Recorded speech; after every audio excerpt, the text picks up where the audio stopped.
gonna be everything. I'm through crying, and I'm through waiting, and I'm through hoping against all hope. I'm through longing for something wrong that'll never return. I think I finally learned to bring it on.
Song and something he wrote about authenticity, which is the theme for this month. Welcome to Center for Spiritual Living Morristown.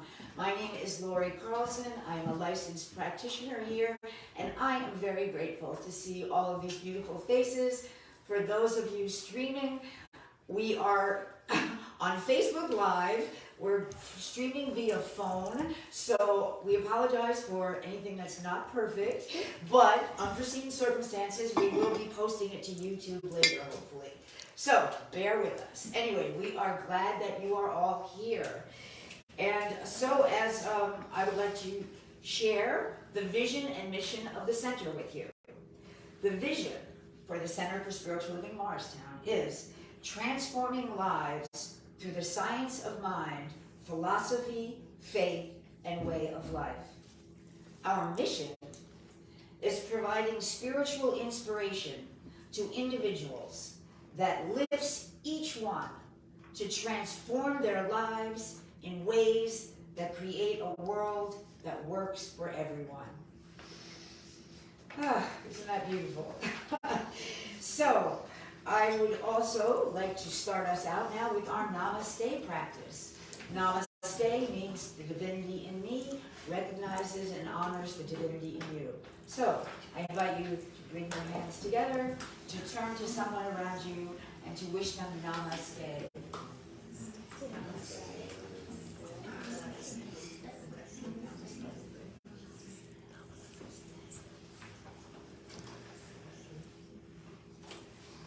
And if everyone's recognized the divinity all around them, we will open with a spiritual mind treatment, which is our word for affirmative prayer.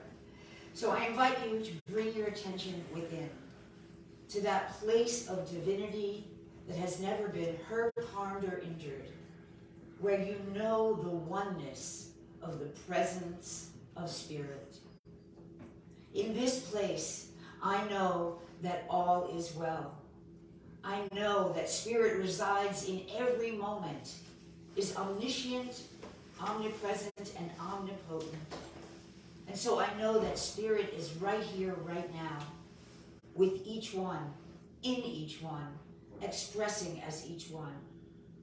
I know that all that needs to be heard is heard, and that this divine celebration in which we share expands each one's consciousness, allows each one to be more fully themselves, cultivates the authentic individuality within each one, so that you can truly be you, be like a tree, express the good and the grace that is only yours. Because as we are all one, we are each uniquely one. We are all one in consciousness, one in spirit, but we are each individual forms of that one spirit. And so we rejoice in that today, we celebrate that, and we embrace our authentic selves, cultivating that in so many ways in this beautiful community of which we are a part.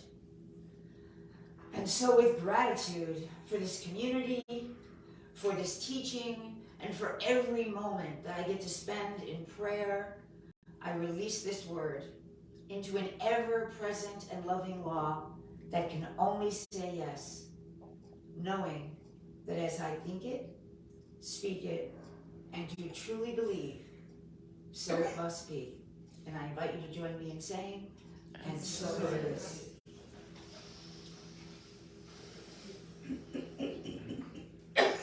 So, when Reverend Frankie told me that the subject for this month was cultivating authenticity and walking in the woods, as I so often do, where I often feel my most expressive oneness with spirit, I was motivated and inspired to write a little poem. So, this poem is called Be Like a Tree, and it was inspired by just the very essence of tree-ness that trees always are.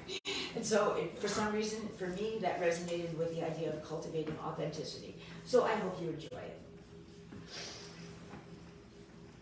As I walk through the trees, I like to wonder, are they aware of the breeze that blows their branches? Are they reveling in the sunshine that gives them light to grow? Do they express love as they communicate through their roots? Do they sense the passing of my boots on the ground so close, crunching on dried leaves, shed as part of the cycle of rebirth that leads to the greening of spring? Do they know this thing of how they inspire me, where they're pruned or cut, landscaped or growing wild, rooted or uprooted, or bonsai'd even? Still, they are always trees. Can I be like a tree? So authentically me that nothing knocks me off course. That nothing anyone says or does, or any kind of outside force, can compel me to be anything other than me. Can I be like a tree? Can I reach my roots so deep into the essence of who and what I am? Be so firmly planted in this knowing, in this soil of creative expression, forever expanding, evolving, and growing into a greater version of me. Can I be this free? Because this is true freedom. The freedom to know yourself, to be yourself, and to not change to please another, no matter the season or the supposed reason, to never let go of that upward urge, of that branching into wholeness, of that new life, ever wishing to manifest, regardless of one's age or stage of life, ever expressing in, as, and through each one. Each bud ever reaching for the sun, ever stretching towards the sky, ever wishing to know and experience more life, more joy, greater wholeness. Can I be like a tree? Can I stand firm amidst the passing winds of change? Can I know myself so well that I stand tall and not fall for anyone else's drama? Casting shade for those who desire it, sharing nutrients with those who require it, creating oxygen for those around me to breathe. Can I do this? Can I be like this? Can I weather whatever comes with the inner resiliency of the one, that life force of spirit ever expressing as me, as a tree, as all we see? Can I be like a tree? Can you see that in me? As I sprout and leaf and come into spring with the joy that I bring and a readiness for new growth, letting go of the old, yet luxuriating in the rich mulch of my past that now feeds my future self. Join me. Breathe deep. Smell the soil. Feel the tree within you. Let your roots dig deep and stand tall in who you are. Grow strong in the forest of community, where we feed one another's authenticity and shade each other with love. Join me. Get free. Breathe deep and be like a tree.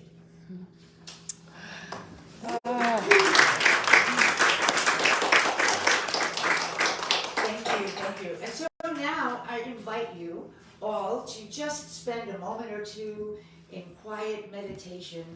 Close your eyes if you're comfortable to do that, and just envision to yourself what it would feel like to be that tree within you. What kind of strong feeling holds you upright? And just imagine those roots that you're planting in the ground, spreading and growing and keeping you firm. What are those roots? Maybe spiritual mind treatment, meditation, family, community, music, poetry, all of those things that firmly root us in the consciousness of one, in the consciousness of knowing who and what we are. I invite you to just take a few breaths, breathing in the essence of who and what you are, and breathing out anything that is inauthentic in you. Breathing in that essence of being like a tree, and breathing out whatever is in the way.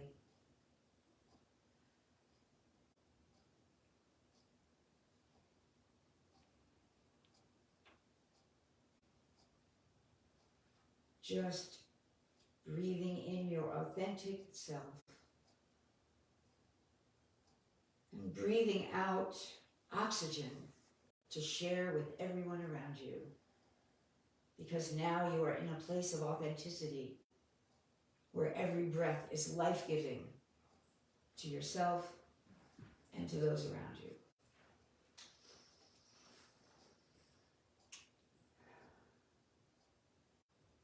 So, as you come back into the room and open your eyes and let your leaves sprout and your branches grow, I welcome you back, and I give you the amazing Grayson Nierenberg, who is going to bless us with an original song and some introductory words. Thank you, Grace.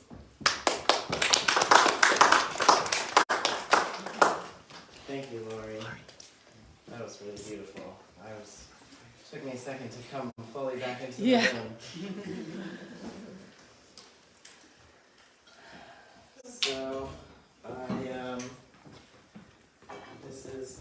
original about authenticity, and I figured out what key it was in, and I have the right harmonica for it, so I'm going to try to add some of that. And yeah, a couple of the choruses, I'm not sure how it's structured, repeat. So if you catch on to any of the words, I sing this twice. I say, I love myself just as I am, and I know that my God has a plan for me. So if you hear that and you want to sing along, and you remember, please feel free.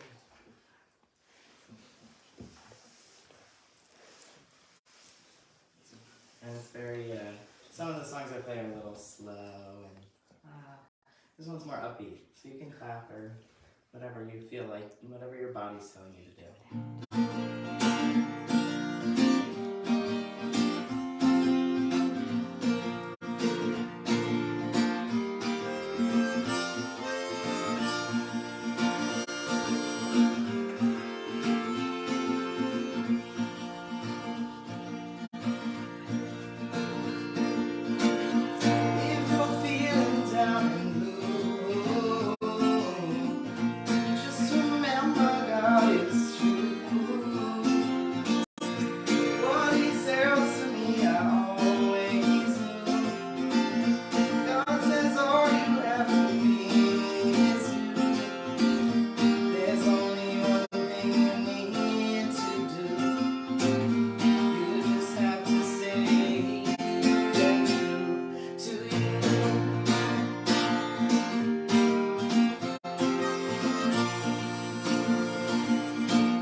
Thank you, Grayson.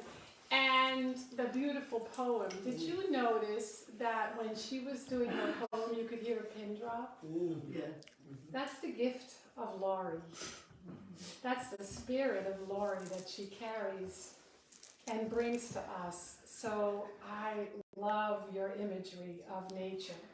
So the topic today is be you. And I think we've all overheard this whole concept of being ourselves, maybe.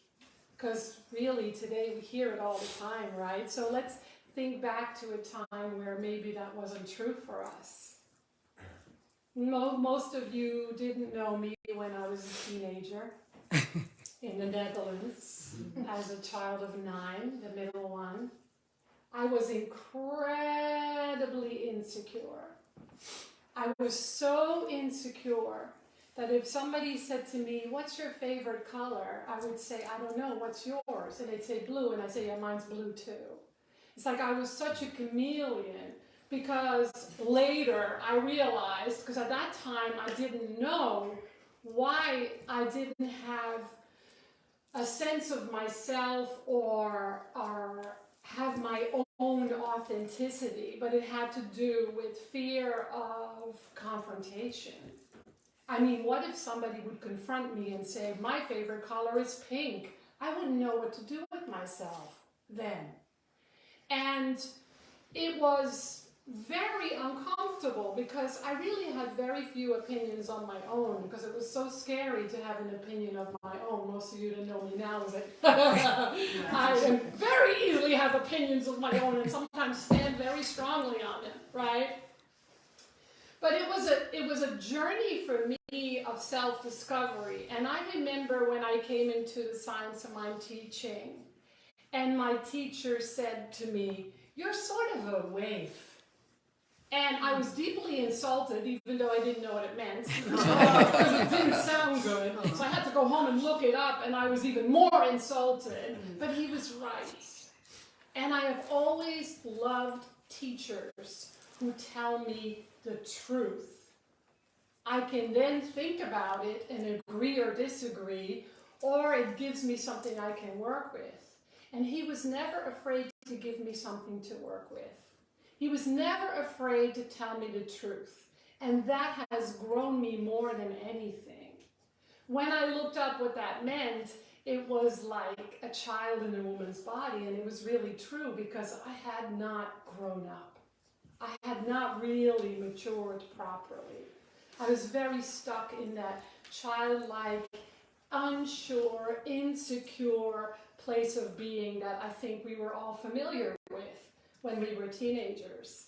And I think for most of us, there was very little support around that. I mean, how many of you were deeply supported as teenagers when you were going through that period, right? And so what if all that is part of the plan when it comes to our soul's evolution? I believe now that it is. And so today, I am so grateful because it was stepping into a Science of Mind center and exploring the Science of Mind teaching and finding ways how to apply it so that I could heal from all the things that were in the way has been the greatest gift in my life.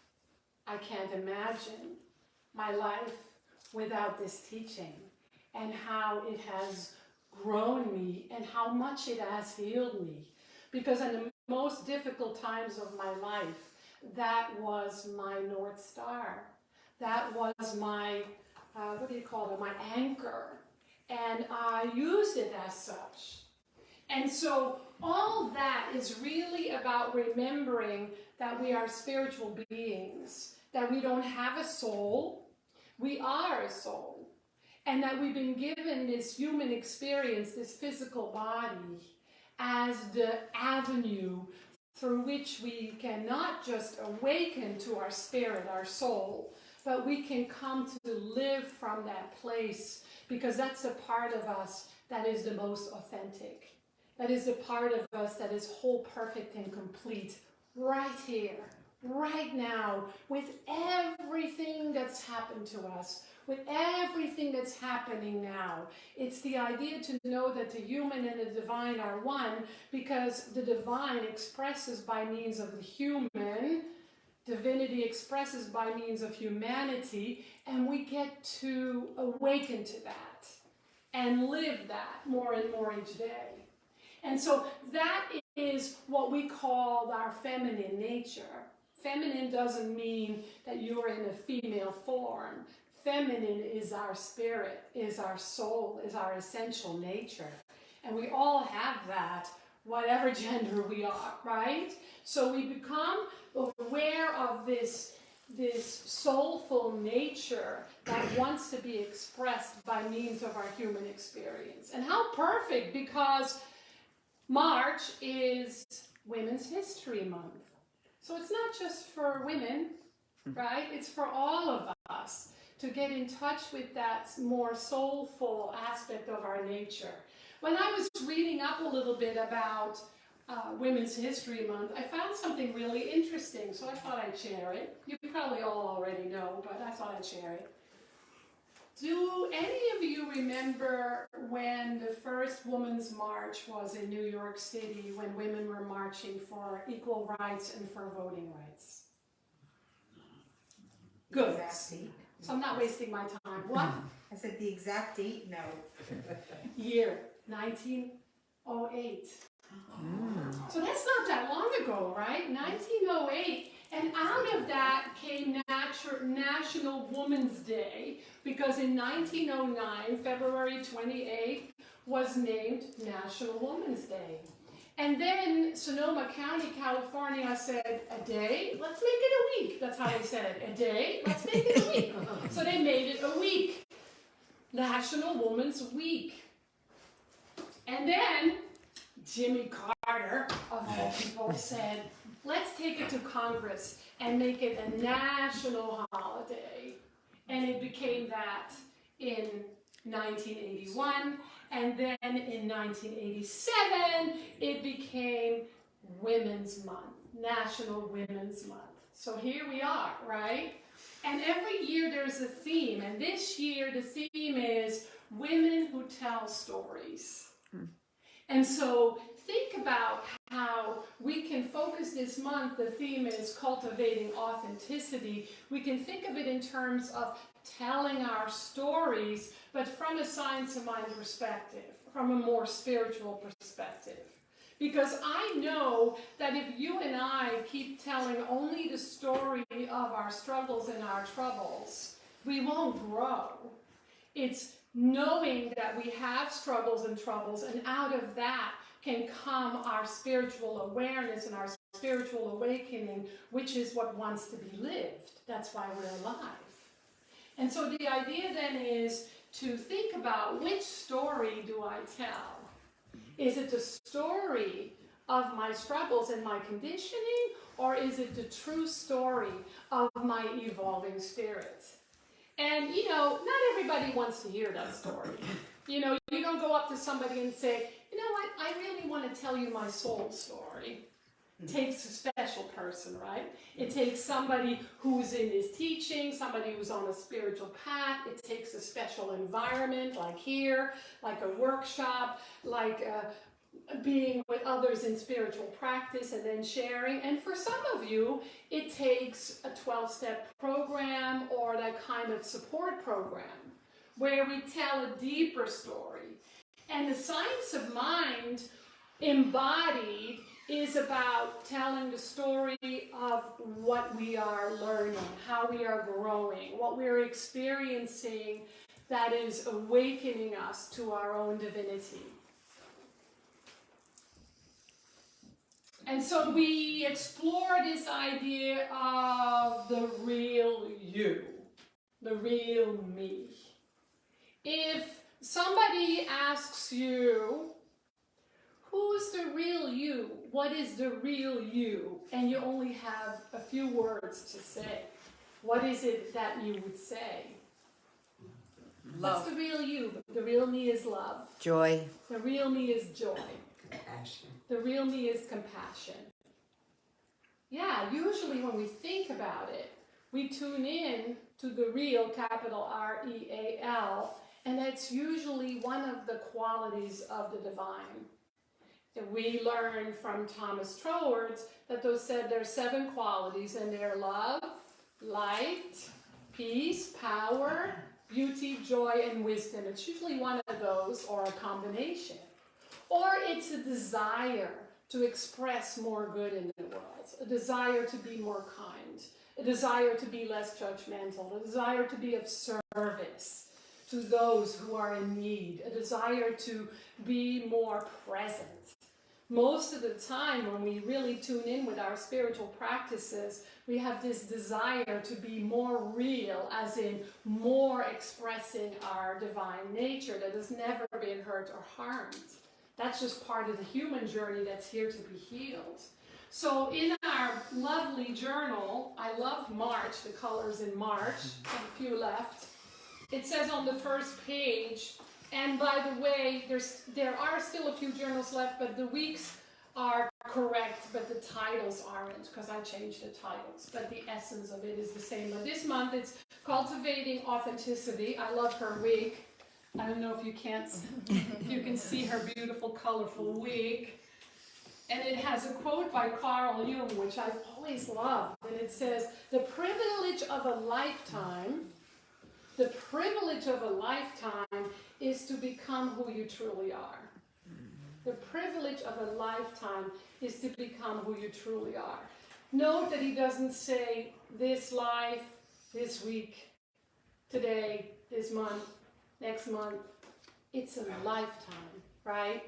We are all in this experience of experiencing the privilege of being alive. And a part of the privilege of being alive is to be more tuned into our real spiritual self and how to give that life, how to give that expression in ways that make life easier and easier. And so this is what we're exploring this month. Aren't you glad that you have a lifetime to do it and it doesn't just all have to happen in a month? So the next few weeks we're going to go into the layers of authenticity and in relationship to the science of mind teaching, and in exploring how that can become our default more and more each day. See? Somebody agrees. So, Brene Brown, who I love, says authenticity is the daily practice of letting go of who we think we are supposed to be and embracing who we are. I'll say that again. Authenticity is the daily practice. Note that she says daily. Authenticity is the daily practice of letting go who we think we're supposed to be and then embracing who we are. That's a powerful phrase because I think we all walk around with supposed to's. Anybody here not walking around with supposed to's? Whether it's conscious or not, right? I'm supposed to, or people are supposed to, what? Be, do, have. Supposed to, people are supposed to, I am supposed to. Like should. Yeah, like I should. I should what? Should be a better person. I I should be should- strong. Yeah, should be stronger, should be a better person. I should have my shit together. Don't believe me. Shit is okay. I'm supposed to have I'm supposed to be in a relationship. I'm supposed to be in a better relationship. I'm supposed to have more money. I'm supposed to have a better job. I'm supposed to have this mastered, whatever this is, right? We carry those. And those supposed to's reflect our inauthentic self. They don't reflect who and what we really are. So by tuning into who and what we really are, we get to dissolve those supposed to's, those ought to's, those pretend to be who we are. So there's a couple of steps that we can use, and I came up with 5 steps. The good news is you all already know these steps, because I know for sure that each of you are already practicing these steps. And you wouldn't be here if you weren't practicing these steps. So the first one is just to notice when we get uncomfortable, when we don't feel good, when we're anxious, when we're worried, when we wonder what people think, when we beat up on ourselves. Just to notice it. Because if you don't notice it, how can you do anything about it? So just notice it. Notice your insecurities. Notice your fears. You don't have to change anything. Just become aware. And that requires a little bit of compassion, automatically. Because it's when we're not able to be compassionate in our noticing that we just won't do it. We'll go drink or drug or run or whatever it is that you do to escape this experience. So we notice. The second thing is, what happens when we notice, we get to know ourselves. So the second one is just know yourself. Just know and have more information about how you think, how you feel, what you believe. Because once you have that information, you can make choices. You cannot make choices if you don't know things about yourself. They just kind of run the show, right? The third one is acceptance. I love Grayson's song when he sang about loving ourselves and accepting ourselves. They're connected, but that's number 3 and 4. Accepting our experience. It's so different to notice that you're feeling anxious and to notice about yourself when you get anxious and then to just accept that. Just accept that moment of experience. Like, oh, I'm feeling really anxious. I was doing some cleaning and organizing this week because I have family coming to visit, which is always a great reason to clean and organize, right? And I noticed that I started getting a little anxious because I can't clean all of it up, and I have too much stuff. I have to go through my books, I have to go through clothes, and I save magazines that I love, and I don't know why, because I never look at them again, right? So those kind of things that I think I'm not alone with. And to just accept that, all of a sudden shifted everything. It allowed me to organize a little bit more, get rid of some things, finding some things that I thought I had lost.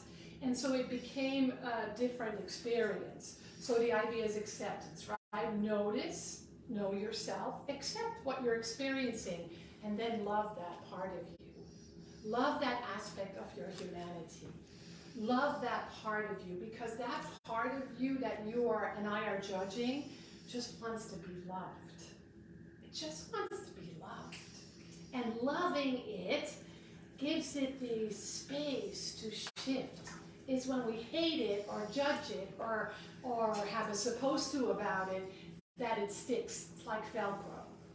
And so the last one is then to live it, to be with that, to be with what this is teaching you, to be with it in a new way, in a more loving way, to be the acceptance, to live that which is rising up through the conscious practices and the conscious awareness that informs us.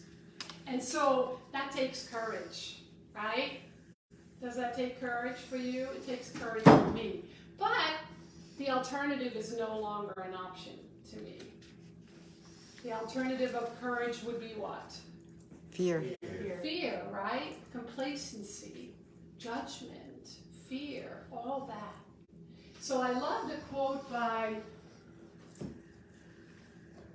Debbie Ford in Science of Mind magazine this month, where she says the greatest act of courage is to be and to own all of who you are. That made me take a deep breath and read it again and again and again. The greatest act of courage is to be and to own all of who you are without apology. Without apology. Without excuses. Without excuses. And without masks to cover the truth of who you are. And without masks to cover discover the truth of who you are. And love this.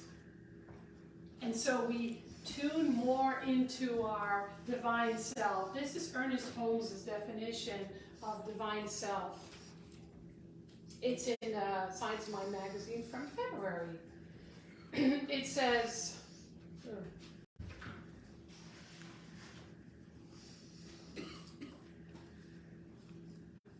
what do we teach? It's simple. God is all there is. There isn't anything else. There never was and never will be.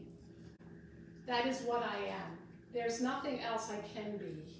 I am compelled to be that. Now, what we know in our teaching is the oneness of all life is everywhere present. It's the presence of divine love, the infinite intelligence, God, whatever you call it, higher power. That's all there is.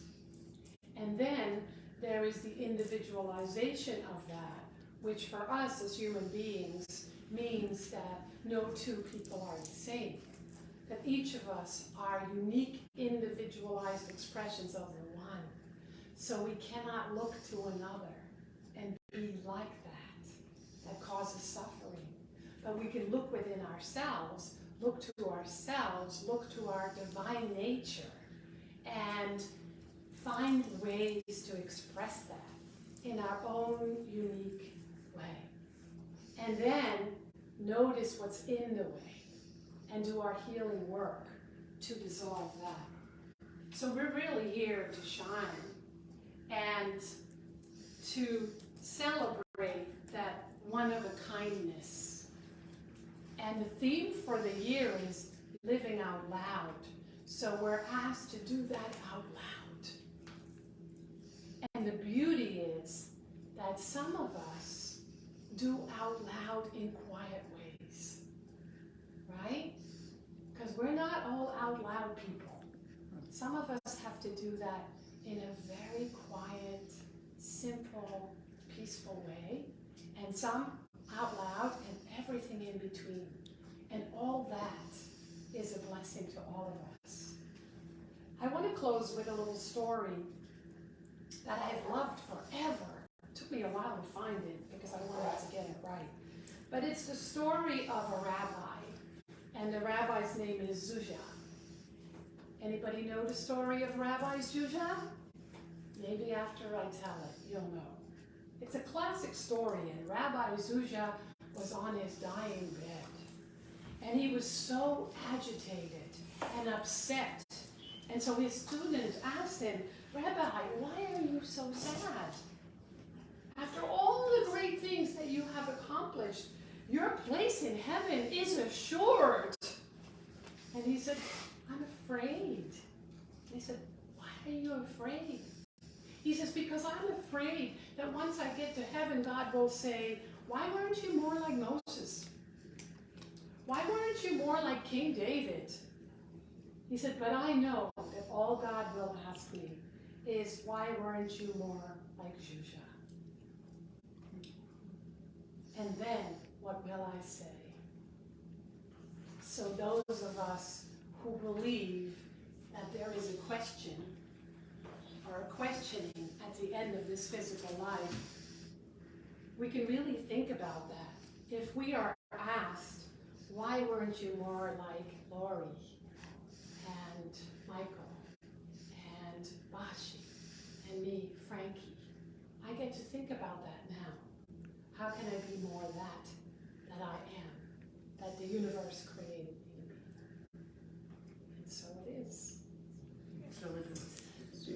All right, so before we go into the closing treatment, I do want to tell you that our beloved cat is going to be doing another sound bath. And it's the last Sunday of the month. It helps us if you register on Breeze. The place you can find the Breeze link is on the flyer or on our weekly email blast. If you'd like to be on our email list and you're not yet, let us know. We'll put you on there. Every week we do a blast with all the information and what's happening here. And so that's going to be fun. I'll be here. And then we have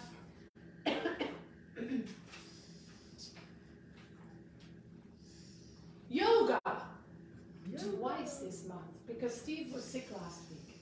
So we have Kundalini Yoga online Tuesday and the last Tuesday of the month. So if anybody wants to join us for that, if it's your first time, you have to sign a waiver only once, and it's on Zoom, which is really fun. You can do it from home. You can turn your camera off and go to sleep during the whole thing, whatever it is that you like to do. And I want to let you know that there's an opportunity for you to support our community. There's many different ways. If you like to make a donation, there's a basket in the back. You can also do that online, and if anybody wants to volunteer, we're looking for some more volunteers to do the IT process, our streaming. We'd love help with that. For some of you, that's like you can do it in your sleep, not for me, and so we'd love your help with that. But let's close with a healing treatment, and then Grayson will have another song, and some of us are going to play along. We have instruments. But we'll do that after. Turn off the live stream first. So, and thank you for joining us on the live stream. We'll do our best to put the live stream on YouTube. So let's close with the healing treatment, our word for affirmative prayer. So I invite you to close your eyes. And if it's available to you and it's comfortable for you, I want you to place your hands on your heart. And just take a deep breath into your heart. And I'll speak this word from the I am, which is the divine presence in each and every one of us. And so right here, right now, I open my mind, my heart, my body, my soul to the stream of consciousness I call divine intelligence, divine love. That life force that is everywhere, present all the time. That energetic flow that knows exactly what to do by means of my body. Hence, my heart beats and my lungs breathe. The sun rises every morning and sets every night. The seasons change with utter predictability. I allow this awareness to enter me in a deeper, richer, more conscious, more powerful way. And I allow it to sweep away whatever is in the way, whether I am aware of it or not. And I feel deeply worthy to be profoundly connected to my essential nature. And remember it more and more each day with my breath, with any task before me, with the movements of my body, with the love that I witness around me, and with the healing that I long to see happen in the world. Because I know as a conscious instrument, I contribute to this powerfully. And so I trust this divine process by means of me, knowing that it is a unique and very intimate experience that I get to become more and more aware of and more alive to. And so awe and gratitude becomes each breath. Awe and gratitude for this deeper knowing, for this remembrance, and for giving it life. And so we each accept it in our own way, but yet together we say, and so it is.